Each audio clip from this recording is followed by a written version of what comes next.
Hi, welcome to video 8 of the Panchat of CAs and this is C Akshita Dand here. सो काफ़ी लोगों को ऐसा लगता है कि उनकी इनकम इतनी नहीं है कि टैक्स लाइबिलिटी लगे और इसीलिए उनको ITR फाइल करने की ज़रूरत नहीं है. No, this is not right. ITR file करने के लिए this is not the criteria. What is the criteria? So एक छोटी सी लिस्ट है.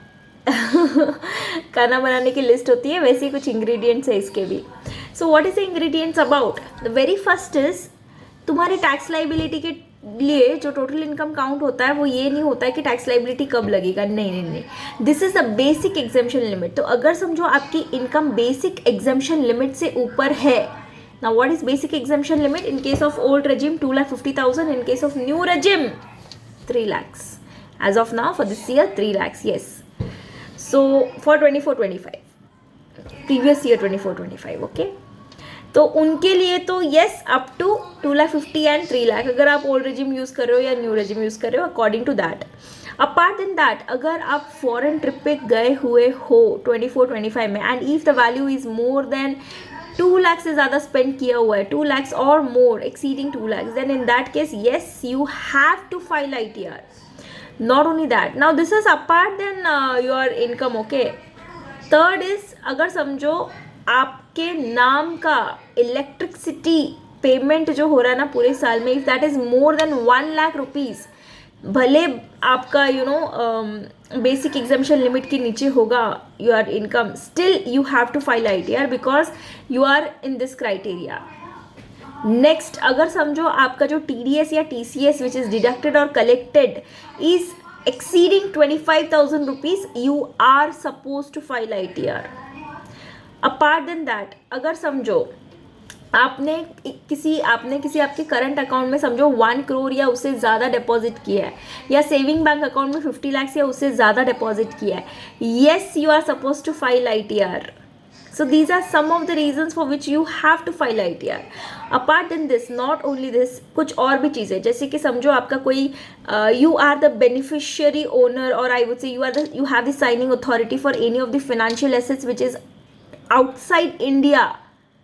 समझ रहे हो? You are the beneficiary for that. Still you have to file ITR.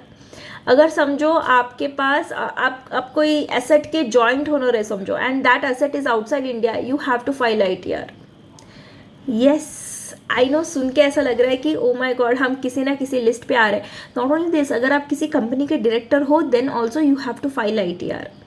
So it is like there are many things involve जिसके वजह से you have to file ITR. And why are you like कि नहीं file करना है, क्या मिलेगा? नहीं, क्यों नहीं करना है? करो ना. प्रॉब्लम क्या है, दिक्कत क्या है?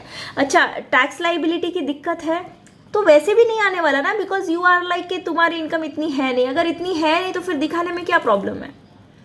दिखाओ ना, disclose it to the government, because अगर तुम डिस्क्लोज करोगे you are the economy will get stronger, because वहाँ पे क्या होगा, योर मनी सर्कुलेटिंग, और I would say your income what you have show to the government will get circulated. Why not file your ITRs? And if you want any more details about how to file, what to, which ITR to be filed, or what to be done, how to be done, अच्छा tax savings करनी है कैसे करें, tax planning करनी है कैसे करें, let me know. Not only me, चलो ठीक है, if not me someone else, but yes please take the help of an expert.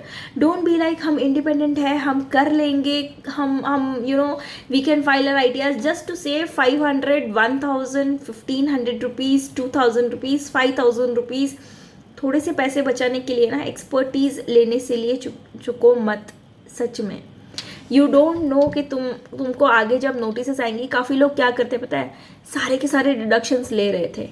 Yes, काफ़ी लोगों ने ऐसा किया है कि जहाँ जहाँ डिडक्शंस मिल रहे, जिस सेक्शन में मिल रहे ले डालते जाओ.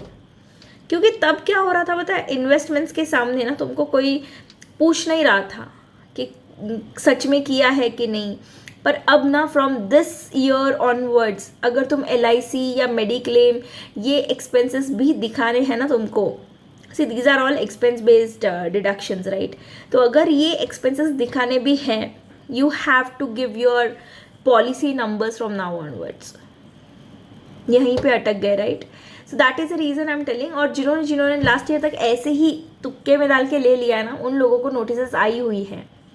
So please don't do it if you don't know about it. Getting it? हाँ, थोड़े से पैसे देने पड़ जाए तो क्या फ़र्क पड़ रहा है? डॉक्टर के पास जा रहे हो तो क्या फ्री दिमाग में ये सोच के जाते हो कि हाँ भाई फ्री में सर्विसेज मिलेंगी करके? हाँ ठीक है, डॉक्टर को बोलेंगे ठीक हुए तो पैसे देंगे, नहीं तो नहीं देंगे. क्या ऐसा कभी किया है? नहीं, right? Then why are you expecting the same with the CA? Why are you like you make the calculations first, then we will see what it happens, how it happens? क्यों?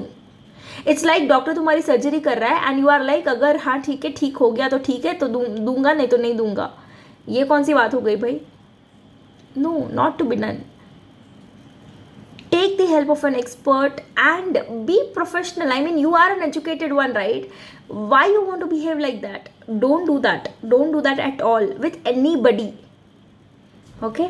Bye-bye everyone. That's it for the day. If you want to know anything about tax related or audit related, let me know. We are all here to help you out. Okay? Bye-bye everyone. Good night. Ta-da.